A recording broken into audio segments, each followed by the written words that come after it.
This could be the beginning of the end of global trade and economic exchange as we have known it for decades. China has just done what analysts around the world have been warning about for years. It is about tightening control over rare earth elements mined by China and used in the production of electronic components in most of the devices we use. In order to use them or use components that contain them, it will be necessary to obtain a license issued by China. Applications from companies that use them in the arms industry will be automatically rejected. If the exchange of blows between China and the United States in the first half of this year seemed like a roller coaster ride to analysts, an avalanche is now approaching that could drag global markets into the abyss.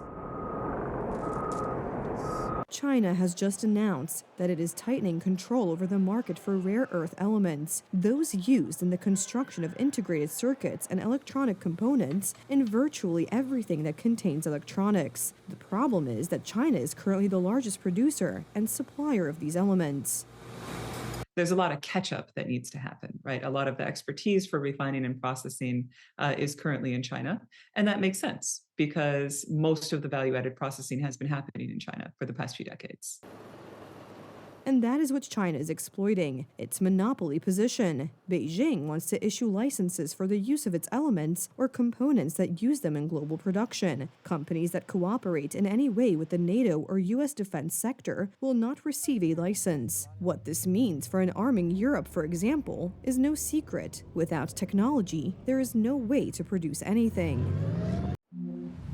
It has just been learned that China has taken an extraordinarily aggressive position on trade in sending an extremely hostile letter to the world, stating that they were going to, effective November 1st, 2025, impose large-scale export controls on virtually every product they make, and some not even made by them. This affects all countries, without exception, and it was obviously a plan devised by them years ago. It is absolutely unheard of in international trade, and a moral disgrace in dealing with other nations. The Americans were the first to react, and very sharply. U.S. President Donald Trump announced the imposition of 100% retaliatory sanctions on China, and if anyone thinks that we are returning to the trade war of a few months ago, they are greatly mistaken. The Americans have no idea what the Chinese are up to and what their goal is. They hit the world with something that really is not anything that people are going to do, and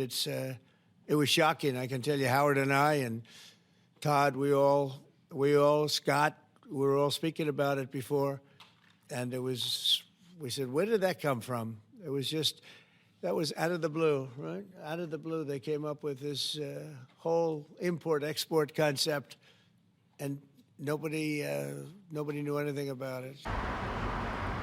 If Americans don't know what China is playing at, then the world has a problem. China does not make such decisions suddenly on impulse or without calculating the risks. They have a hidden agenda that has been devised and developed at the highest levels of the party. Considering the moves made towards Moscow and Pyongyang, the conclusion is deeply disturbing. It looks as if someone in China has just pulled the handbrake on the development of Western military technology.